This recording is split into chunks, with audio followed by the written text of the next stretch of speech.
All right. Well, welcome back to episode number 21 of our GBO Bodcast. We are very fortunate and excited to have a very special guest.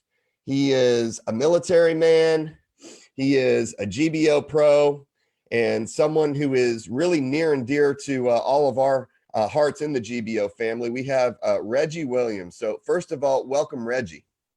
Thank you. Glad to be here. Yes, sir. We are going to have a lot of fun. There's a lot of announcements that we are going to be getting to, but really, this is one of those stories that Timmy Pratt brought up, and I know a lot of you guys know Timmy Pratt. He's Mr. Atlas 2018 Classic Bodybuilding, and he goes, you need to have Reggie on the show. He has a really great story. He is someone who's been really truly inspirational and instrumental in helping to build our pro class, and I've got to tell you, when you were telling me about some of your stories and some of the things that you went through, if you don't mind me just first starting with a little bit of your background, where did you grow up? All right. So I kind of grew up all around the world. The Army's a family business. So my uncles and my aunts were in the military. My dad was in the military 26 years. My little brother did, 13 in. So the Army's a family business. So I've been around the world all my life. I think I've got like 40 PCS moves, something like that. So Wow. all over. Yeah. Okay. And then you have a very interesting story. I know that. When did you start competing? We're going to back up and scatter a little bit. So I started competing about 10 years ago. I had just PCS to Fort Hood for the first time.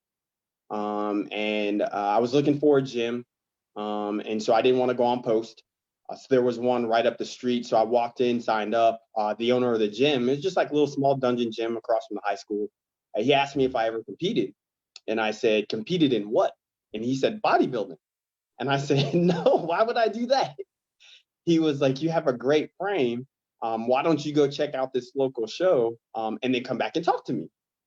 And so I went to go check out the show, recognized the guy that won the show. He was one of the lieutenants up at, Fort Hood. And I was like, you can do that. I can do that too. And so that's how I kind of got started. Okay. Now, you competed in 2017 in what we call adaptive. Can you elaborate on? I know that you wear a leg brace on your leg. Can you really just kind of run us through what happened, and if you don't mind sharing, really how that came to be? Okay, so in 2015, I was assigned to the National Training Center. So for the Army, it's where we send all the armor and vehicular units right before they get ready to deploy. It's kind of their Super Bowl, their certification before they head overseas. And so we will spend about 2 weeks in what we call the box, which is the desert. It's a big, huge desert doing maneuvers with them. So I was assigned out there. Uh, we had came off a rotation, and after every rotation, my boss made us play sports, kind of a morale builder. So we were, playing sports, this crazy game called Gator Ball. You play it with a soccer ball. As long as the ball is on the field, on the ground, you treat it like a soccer ball. The minute it comes up in the air, you treat it like a football.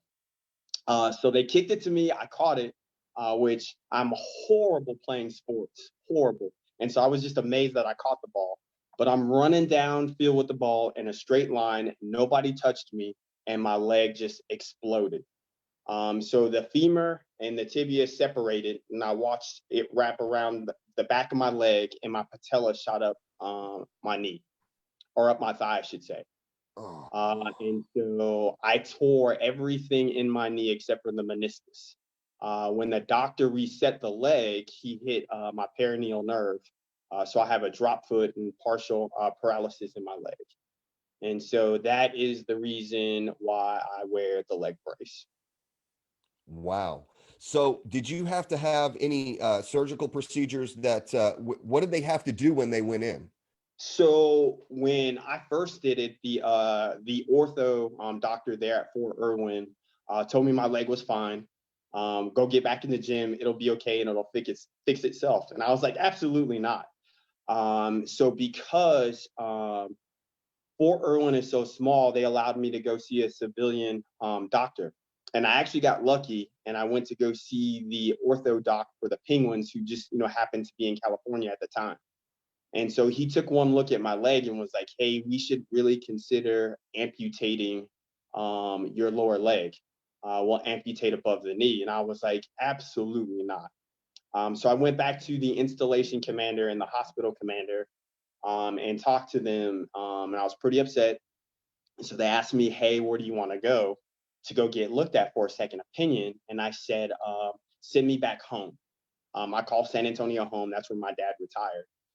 And so I said, "Send me back home. They have some of the best surgeons in San Antonio." So they sent me to the Army hospital, and the doc said, "Hey, I think I can fix you a little bit." And so because my leg atrophied, because I wasn't doing any physical therapy, they actually had to snap my leg twice in order to try to get back some of the range of motion. So they broke it twice on two separate occasions, rehabbed a little bit, and then it took 10 hours of surgery to kind of put it back together where it is now. So they snapped the bone twice. So the knee, it stuck together because I wasn't moving it at all. Right. So they just went in and cracked it twice on two separate occasions. So yeah, it was pretty interesting. Pretty Oh interesting. my gosh. Yeah. And So so you got back on stage in 2017, and this happened in 20. When did this 15, happen? it happened in So 2 years 2015. later. Yep. It was crazy because it took me, man, it took me almost 5 months of just fighting through the Army medical system just to get down to San Antonio and to get fixed. They were trying to tooth and nail actually to chapter me out of the Army.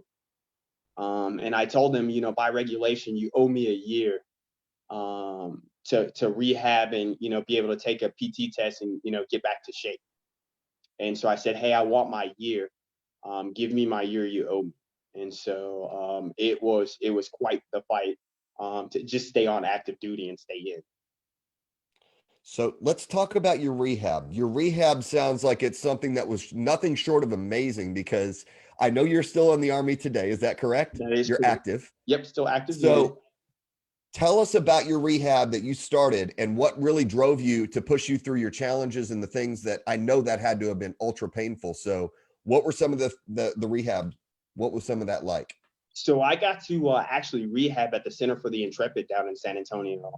It's probably one of the best rehab centers in the world. So even Alex Smith went down there when he snapped his leg, the quarterback for the the Chiefs. Mhm. Yep. So he actually even went there. And so that's where I did my rehab. That was my sole job in the Army, was to go there, spend all day in the center and rehab. And it was supposed to be almost a year rehab after the surgery. So I would go there, they would stretch it out. They actually had this anti-gravity machine they put me in. So it took all the weight off my legs and I slowly started to run.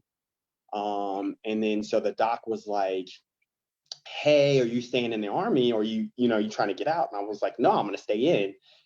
And he says, "Well, we have this brace. It's about $12,000. And it's a 6-month running program." And so I'm like, "Okay, sounds interesting." So he was like, "Hey, we'll sign you up." Luckily, the Army covers the brace. And he says, "Well, what else do you want to do besides stay active duty?" And I said, "Hey, I want to get back on the stage and compete." I said, "That's my number one goal." I said, "If I can't stay in the Army, I at least got to be able to get back on the stage." And so he says, "I'll tell you what, we will make you a special brace just for the stage two, if that's your goal." And I said, "Absolutely." So that was kind of my motivation during rehab. 3 months into rehab, I get a call. So before the day that I snapped my leg, the Army called me and say, "Hey, how would you like to go teach at Johns Hopkins University?" And so I missed the call because I was in the hospital.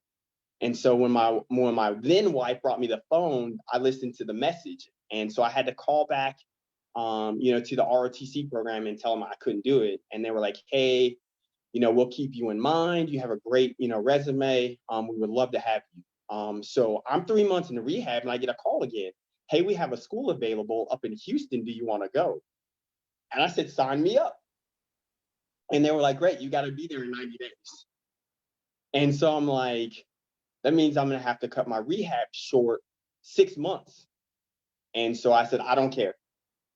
So we rushed the program, we rushed the rehab. They gave me my brace, and I went to go teach ROTC at Prairie View A&M University. And the very first time I ran with my brace, with no instructions, I ran 5 miles with my cadets. It was pretty awesome. Oh my gosh. So Yeah. how long was Prairie View? So I taught there for 2 years. And so I thought, hey, this was going to be my last stop, in the Army teaching. I actually got a job offer there because I got passed over my first look for command. And the general was like, hey, I love your spirit. Your story is great. We need more people like you in the Army. I'm going to take care of this. And so he gave me a couple great evals, and I ended up getting picked up for command. And so, here I am still in the Army. Nice. Well, let's get you to 2017, because it sounds like after Prairie View, it might have been during that, you decided to do the Atlas as adaptive in 2017. Was that Yep. correct? It was. So I was doing the NSL. I had turned pro in the NSL, kind of waiting for it to kind of, fully mature and kind of take off, and it kind of never did. And so, but, meanwhile, Remy actually reached out to me via social media and was like, hey, there's this thing called the GBO. You have a great story. We became friends. And she's like, hey, why don't you come check out the posing clinics, what have you. So I drove down to San Antonio, checked out a couple posing clinics, and I was like, you know what? I love bodybuilding. The NSL was great while it lasted, needed a new home. And so, boom, I ended up in the GBO. So what was your first GBO show? It was the Atlas. Was it really? It was. And so, I kind of went back and forth of, hey, open or adaptive, open or adaptive. God bless Laura. She put up with me and entertained my questions for about a month. I know I must have drove her crazy. And so I was like, hey, it's my first show. So I'll kind of, do the adaptive, kind of fill it out and see how it goes. I'd been competing open in the NSL, but I really didn't, know anything about the GBO. So I was like, let me just do this adaptive thing, and we'll see what goes from there. So you happened to win Mr. Atlas in 2017. Yep. Is that correct? I did. So I did it in 2017. And then I decided not to do the adaptive anymore. So my ego kind of kicked in. And I didn't, I kind of felt like, hey, I want to be treated like everybody else. I am at work. So it should be, full circle around life. I've rehabbed enough. My leg is not a handicap. It is what it is. And so I need to get back out there in the open. So my first show was adaptive, and that was my last show as an adaptive. So you might not know this, but my first Atlas was 2017. okay. And I remember watching you on stage and winning your first Mr. Atlas. And I had no idea that was your first show. And I'm going to tell you, with what I saw with you, you were really the inspiration. And when I'm like, okay, this organization is special. And that was my second show. And I just remember seeing you win that. And I was like, that is an impressive individual. And 2018, you decided to compete open. What was that experience like? So my first show was the Legacy, and it was absolutely awesome. I was already in love with the GBO. People start reaching out via social media, start developing friendships, bonds. But nothing really brings it together when you're, like being backstage and hanging out with Chris and Simeon. And I'm just like, oh man, I just love this organization. And it's not even like you're competing. It doesn't feel like it. It feels like a family reunion every time I go to a show. And so, yeah, you're training, for 16 weeks for a family reunion. And I mean, I can't tell you how awesome that feels. And so I absolutely love it. I'm looking forward to your show. I missed it last year. I got to watch it and I was just like, oh no, I am doing this one. There's no way in the world that I'm missing the Storm Classic. Look at all those dudes up there having a blast. I can't wait. Nice. Well, you did, I remember you doing extremely well at the Legacy. That was your first open show. Did Yep. you compete in the 2018 Atlas? I did. So I competed in the 2018 Atlas, or wait, did I? I can't I thought remember. you did open there, correct? I think I did open there. Yeah, so I did that one. And then I'm trying to think of what else after that. The Legacy. It was the Legacy, and then last year's Atlas too, which was wild. That was And crazy. so it was, because that was the first time I've actually ever stepped on the stage with a bunch of international competitors, and it was amazing. It was absolutely amazing. What was the difference between international and then, let's just say, versus the 2018 Atlas? Because you were both in open at that point.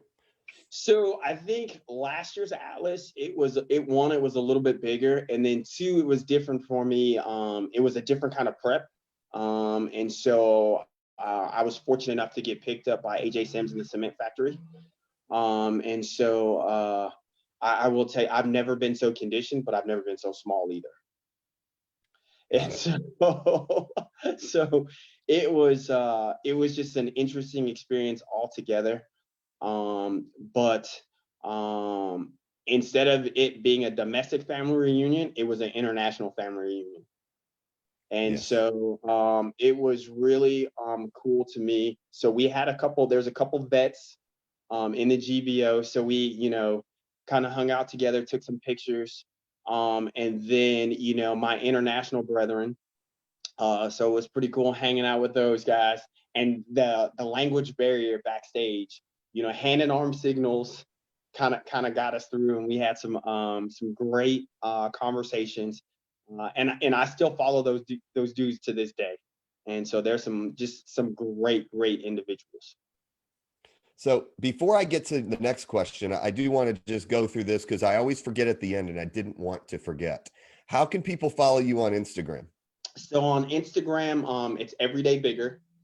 So that's my Instagram handle. It's the picture with the little Hulk on there. My wife refers to me as the Hulk. And so not because of it's a size thing, because she's seen me in action. And everybody says this about me, especially at work. I can go from 0 to 60 really quick. I will be calm to at work really fast. So well, I got to shift gears cool on this question too, because you were at the Pro Symposium. Let's back it up a little bit to January. Okay. I remember being in, the hotel, and then coming for the awards dinner. And from what I understand, every single person that I talked to said you were the best dressed there. And I was looking for a picture to pull it up. I was going to embarrass you, but I didn't get to that point yet. So tell me about your ensemble that you were wearing, because you had sunglasses on too, did you not? I did. So I had the Tony Stark aviators. So Avengers is big in our house. And so I had the Tony Stark aviators, and I had this like pastel blue floral blazer with black pants, and a red bow tie. And that was courtesy of my little brother. We got together, we had a conversation, and he was like, look, man, you're a lieutenant colonel in the United States Army. Everything that you do is formal. This is the one time you get to dress up away from the Army, have fun with it. And so, he kind of helped me. He's got Mr. Fashion Sense. And so he kind of goaded me into wearing that blazer, which I'm sure doesn't fit anymore, but. In a good way or bad way? Baggy or tight? It's pretty tight. It's pretty tight. Okay. In a good way, though. In a good way. So, so yeah, that was a departure from my normal fashion sense. So we had a great time that night, and some awesome pictures on my timeline. Yes, you got all the compliments, and you really did stand out in a good way. And let's talk a little bit about your service. First of all, thank you very much for your service. I know you hear that a lot. I think a lot of the time you hear it so much, it almost becomes numbing because, you're like, I'm just doing my job. And it really is a special thing because you've risen through the ranks. You're a lieutenant colonel, and that's not an easy position to be in. Talk a little bit about what you go through on a day-to-day basis and really what your, not your AOR, but really your area of responsibility entails when it comes to your day-to-day operations. Okay, so my day-to-day operations. So I just took over a Division G3. So I am the operations officer for a division. And so we have 5 brigades, 2 in Texas, one's at El Paso, one's at Fort Hood. We have 1 brigade up in Washington and 1 at Fort McCoy. Excuse me, 2 brigades at Fort Hood, so 5 brigades total. And so my job is I run the operations for all mobilizing National Guard and Reserve members that are getting ready to deploy across the world. Wow.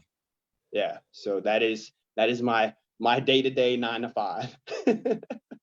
So that leads me to beg the question, where do you find time to train in your schedule? You're a professional athlete and also a lieutenant colonel. All right. So I'm fortunate enough that we only have organized PT twice a week. Most units, it's 5 days a week, but we're in a very mature organization, so it's twice a week. So Monday, Wednesday, Friday, I'm kind of left to my own. So I'll get up in the morning. I prefer to actually lift in the morning because it takes me longer to lift. So when I get off in the afternoon, I'll do my cardio. That way I give more, time back to the family because you got to balance. Tuesdays and Thursdays are very painful days for me. I'm up at 4 o'clock in the morning. I will go do fasted cardio for an hour before PT, and then do an hour of PT, and then work all day, and then lift at night, and then go home and prep for the next day. So those are my very, very, very painful days. But luckily, I've been in some change of commands that have been very supportive of me, me being a professional athlete. The 3-star general calls me Mr. Atlas. That's what he refers to me. The Atlas trophy is in my office at work, on my table for everyone to see. So my wife said, get it out of the house. So that's where it's at. Well, if you don't mind, I'd like to touch on your family life and how that incorporates with your military background in life, your professional athlete background in life. Tell us about your family and really, how that fits in. So this is how do you balance? So it's a crazy topic for me. So this wife, number 4, so she's new to the Army. We've been married for about a year. And so she's known I've been competing for years. So fortunately, she's seen prep, she's been to shows before. So she's okay with the life. And we kind of have an agreement. I let her pick and choose the lifting cardio schedule. So that way it provides, more time with her. And then they also know that, hey, the first couple months in the off season belongs to the family. And so, we try to maintain, but at the same time, you got to go out and enjoy the family, go out, eat, have gatherings, and whatnot. And then, but when it's go time, she understands it's go time. She's Latina, which is awesome because I don't actually cook my food. If I try to cook my food, she gets very mad. So she's like, show me how to cook it and what you need cooked, and I'll cook it for you. So she's the keeper. She's the keeper, and she does amazing. And so she keeps the jasmine rice, the chicken breast fully stocked. I just got to come home and, fill up my containers at night, and it's good to go. She washes all my dirty, nasty gym clothes. So definitely a supporter. Nice. Any kids? So between the 2 of us, we have 4. So we have an 8-year-old son. He's mine. He's the third. We call him Trey. She has 2 teenage daughters. And then she has a 23-year-old graduate of Baylor that lives up in Chicago with her boyfriend. Well, you've got a pretty well-rounded life here, and you have a couple of things that sounds like to juggle. If you don't mind me digging in, what were some of the biggest challenges growing up to date that really stick out in your mind? Maybe the biggest challenge or one or two challenges that you really learned a lot from, and what did you learn from those? So the Army for me was an accident. It was never supposed to happen. And so I wanted to be a lawyer. Always wanted to be a lawyer when I was growing up. And so, but my parents, specifically my mom, ran the house like it was a unit. And so, you get up in the morning, you leave for school. She would come in and inspect the rooms and inspect the common areas. And she would leave a list of instruction on the refrigerator with no later than time to complete everything. When we came home, if the door was closed, that means you failed inspection and you were grounded. If the door was closed to the bathroom, that means everybody was grounded because it was considered a common area. And so that's how they ran the house. On the weekend, the latest you could sleep is 7 o'clock. So you'd have to get up by 7. Work call was at 8, and you'd be released at noon. That's just the way the house was ran. The good thing about it was there was no emotions. It was all black and white. Everything was laid out. There was standards. So one day I came home, and the door to the bathroom was closed. And so I opened the door. I was sure that the toilet paper was facing the right way. There was no water spots on the mirror. The trash can was empty, and I could not figure it out to save my life. And so, needless to say, an argument ensued in the house. It led to a physical altercation between my older brother and my dad. And I was like, you know what? I'm done. I'm leaving.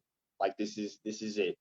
And so I didn't play any sports in high school. I only did academics. And so I had enough credits to graduate early.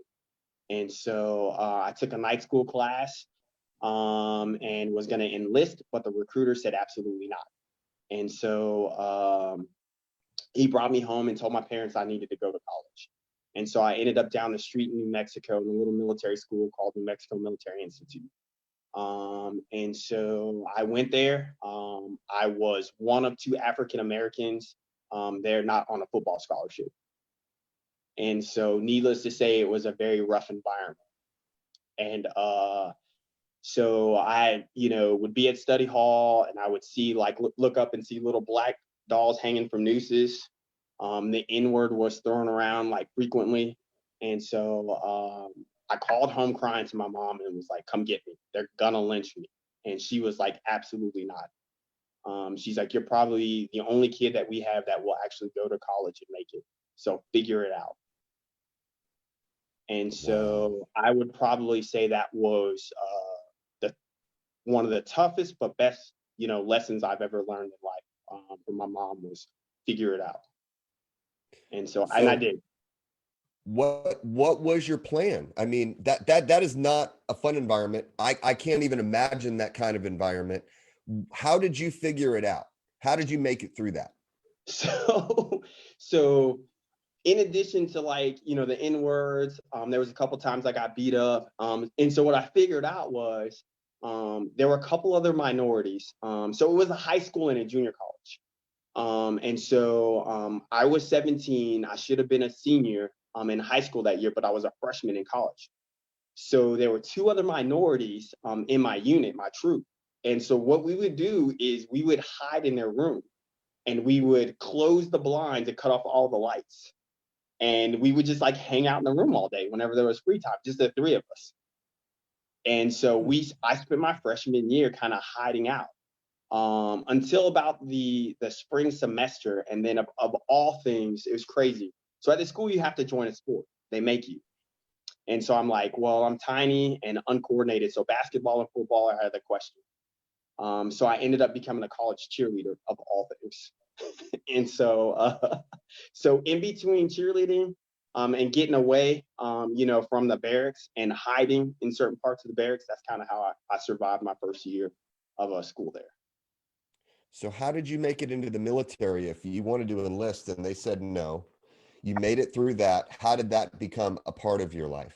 Because it sounded like it was by accident. It was. So my parents refused to sign the enlistment papers because I was only 17. And so they were like, you're going to go to school. So I missed, like, all the deadlines for all the colleges. And so, but this one was still open. And I was just like, hey, it's an early commission program. It's right down the street. it's the only thing I got. And so it just kind of worked out and I ended up there. And Got it. and so like I said, it was by accident. I finished my 2 years there because it was only a military junior college. Despite some of the adversity that I faced, my best friend in the world, Tava, I know she's watching right now, and a couple other my friends. I met some of the best friends there in the world. Not everybody that was there was bad. So shout out to my NEMI people that are watching. So I met some awesome friends. And then I ended up at UTSA down in San Antonio, back home to finish up my degree. I was supposed to come in the Army and be not medical service. My dad wanted me to be medical service because that's what he did. I wanted to be AG, which is HR, paperwork. I never wanted to go to the field. I wanted to sit in, the office and drink coffee. But my career field came about because of the fashion choice. It was the craziest thing. Really? Yeah. So I saw this kid walking on campus. He had just graduated the year before and he was coming back to talk to us. And he had a maroon beret. And I was like, yo, I got to get one of those things. Because everybody else wore, the regular hat. And I was like, Right. how do I get one of those? He was like, hey, you need to be an airborne ranger. I was like, I don't know what that is. And he was like, hey, just sign up for the infantry and sign up for Fort Bragg and everything else will take care of itself. I was like, And okay. you'll get a maroon beret. Yeah. So I did it. And our accessions came back and I was like, all right, cool. I got infantry and I got Fort Bragg. And I went home and told my dad and he was distraught. And he was like, you idiot. He's like, do you know what you just did? And I was like, no, but I'm gonna get one of these cool berets. He was so mad. Oh, he was irritated. It was hilarious. It was hilarious. So how does he feel about it now? It actually, Matt, I will tell you, it took him a long time to come around. We didn't talk. We weren't as close as we are now, at first. I would say it took me deploying the first time for us to really reconnect. And so, my parents had gotten a divorce, so there was some, friction in our relationship because of that. But I think my career choice in the Army didn't help any. And it wasn't until I deployed that we kind of really started reconnecting. But when I took my first company or my second company, the tactical one, that's when he was like, that's my son. That's my boy. And he understood why you made the choices that you made, not just for a maroon beret, right? Yeah, not just for the Okay, room. good. And it was funny too, because he came down to Fort Bliss for my battalion command. And he's been in the Army 26 years, and I have 54 people in my battalion. It's not a regular tactical battalion. And so he's looking, he's like, what kind of unit is this? Where's the rest of your troops? And I was like, this is it. And he's like, there's like 30 people on the field. It's like, that's not a battalion. I was like, yes, it is. And so My battalion. he was kind of like disappointed until like a couple weeks later. I called him and I was like, he was like, why are you frustrated? And I was like, I'm trying to tell this 06, full bird colonel what he needs to do to command his brigade. And he's like, what do you mean? Why are you telling a full bird? I was like, because that's my job. I coach, teach, mentor battalion and brigade commanders. And he's like, you're mentoring 06s? I was like, yeah, that's what I do. And he's like, oh man, that's my boy. So he stood up a little taller and was a little bit more proud at that point. Yeah, he was a little more proud. And then when I, got the job that I have now, he was like, wait a minute. He's like, you're going to be a colonel, maybe. And he was like, oh yeah, that's my boy. Oh, wow. Yeah. Well, if we can switch gears, let's talk about some of your biggest successes and some of the things that mean the most to you. This can be militarily, this can be in fitness, this can be family. I'm just going to put you on the spot. What would you say that you're most proud of if you were to look back in your life right now? What is without a doubt, head and shoulders above the rest, your moment? My son. Absolutely. Without a doubt. So that is my crowning achievement. He is my legacy. He is my everything. So without a doubt, that is my proudest moment. The rank, the trophies aside, my dude is it. That is it. Yep. So he's 8 now? He is 8 now. So he lived in San Antonio. Matter of fact, that's where I'm at right now. So I'm going to go watch him play ball tomorrow. So he's a football player. So he's like, I'm an athlete too, Daddy. And I was like, yes, you are. Yes, you are. So without a doubt, that is my number one achievement. Very cool. And I would say that if you back that up in 2012, did you ever expect to have a son? And, because I have a 6-year-old son, and, we have daughters as well. And so what is it about the father-son relationship that makes it so special for you? So I think the thing that makes it special is when you see them try to emulate, you. And so when they want to do the things that you do, and it's just like, oh man, just it gets you right here.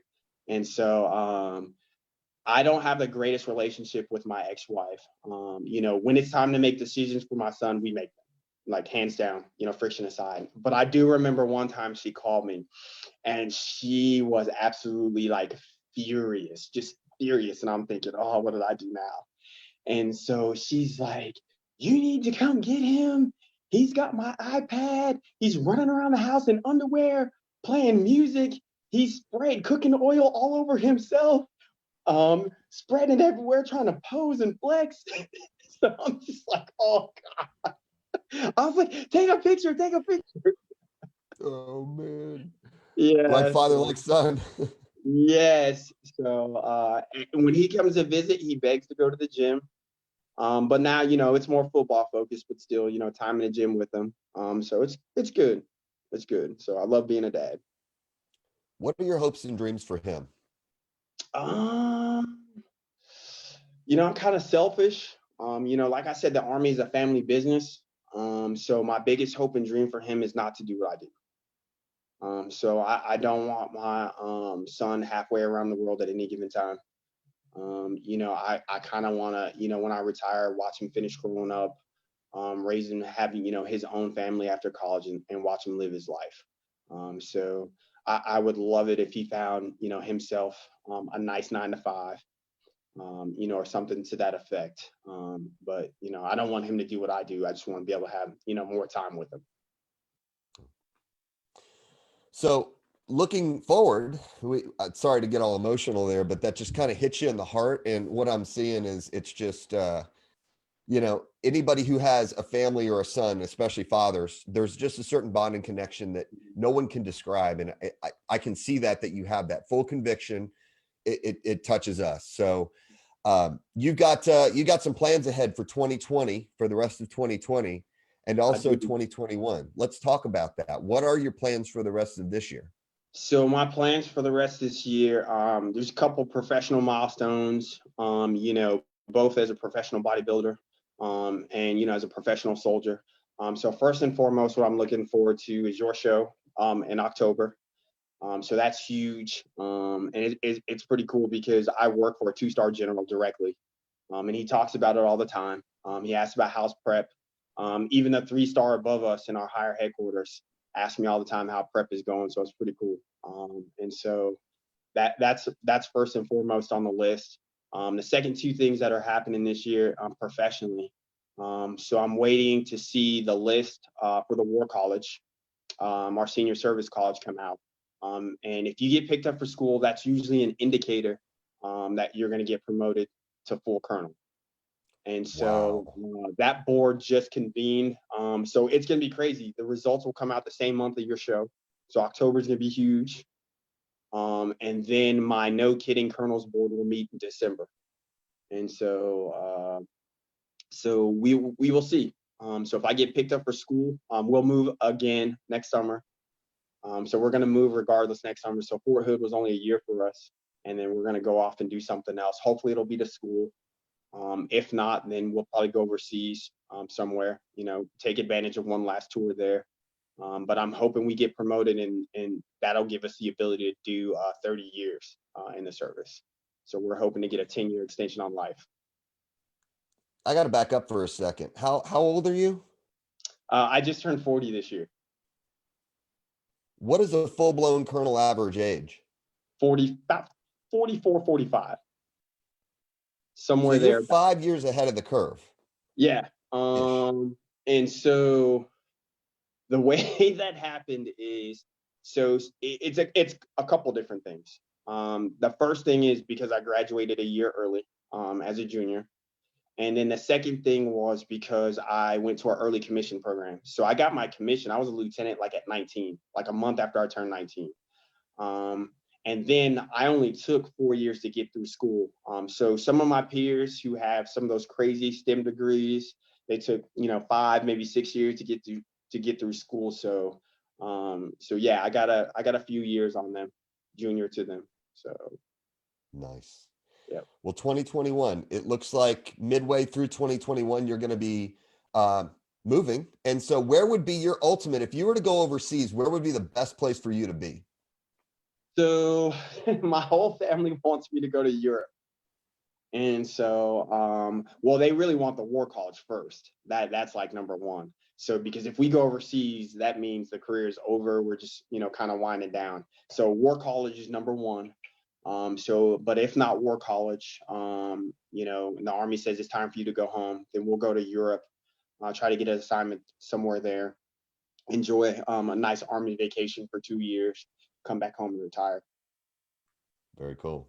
Yeah. As far as places you've been with the Army, where would you say some of the highlights were? Ooh, I would have to say, I know this is going to sound really funny, but Iraq and Afghanistan. Really?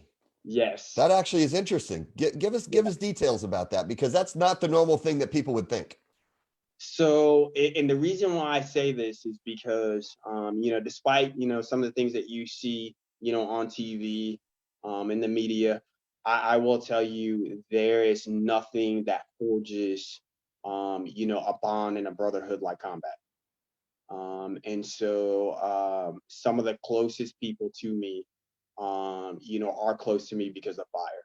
And so, my first deployment was as a platoon leader during the invasion.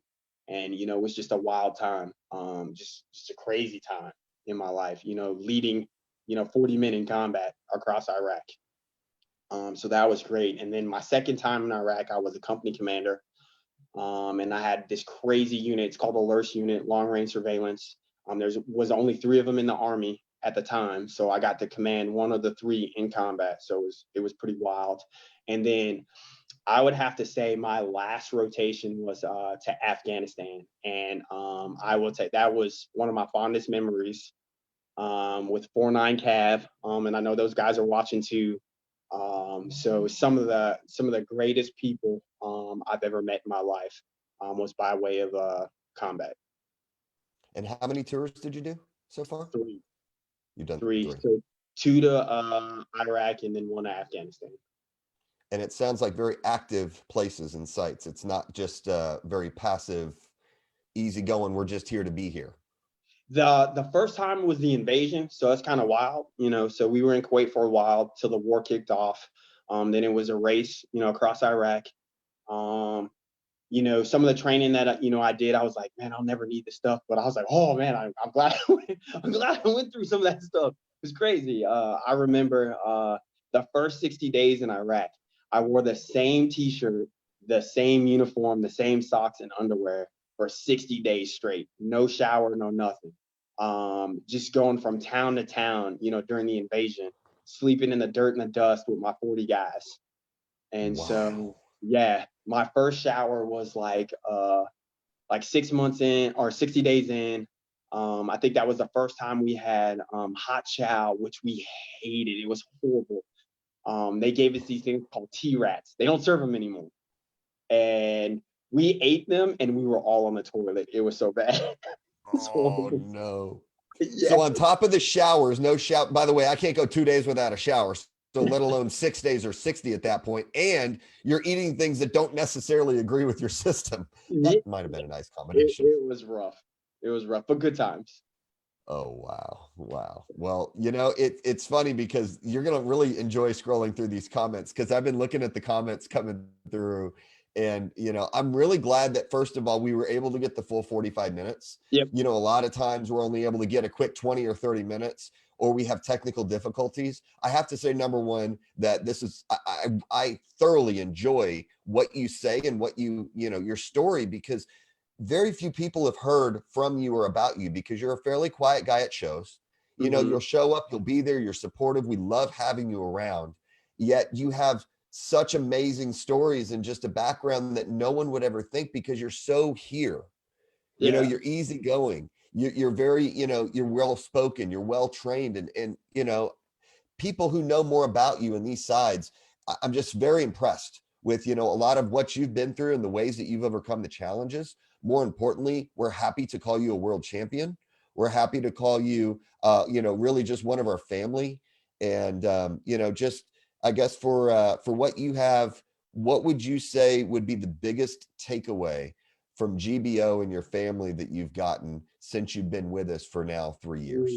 All right. So, I would say the friendships.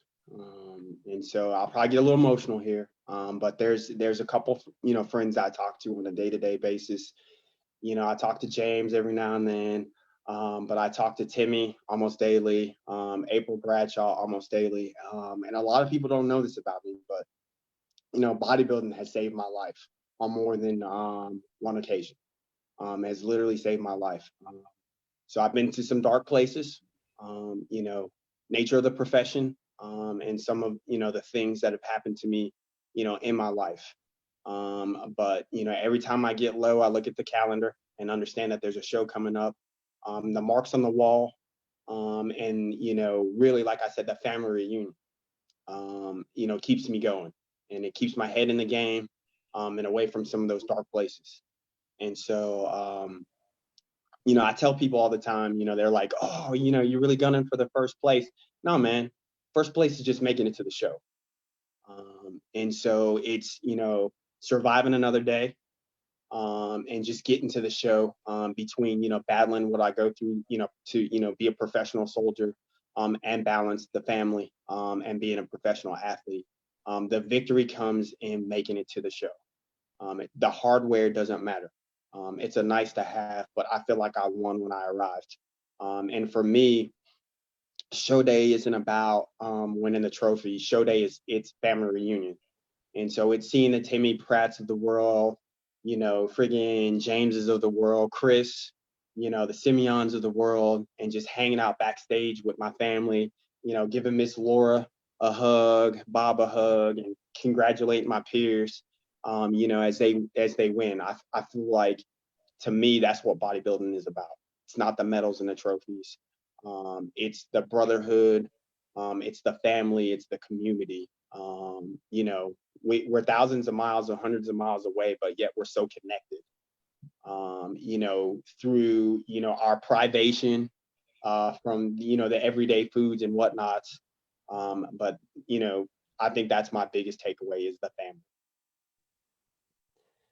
That couldn't have been said any better. And you're exactly right. And you're getting a ton of agreement on the comments. And so I've got the, gosh, it's like, when you see somebody at a show and then 6 months later, it's like you pick up right where you left off. Yes. And that's how we feel about you.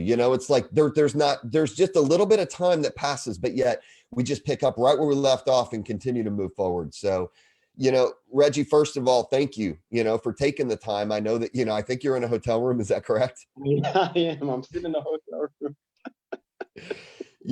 I'm just glad you agreed to come on. You were able to share, be authentic, be real, be vulnerable, as, some of these things are not easy to talk about. And, some of these other things that you really look forward to, we're just happy to call you family. And I'm so excited for you to be here in 7 weeks. So if we can just make 7 weeks speed up.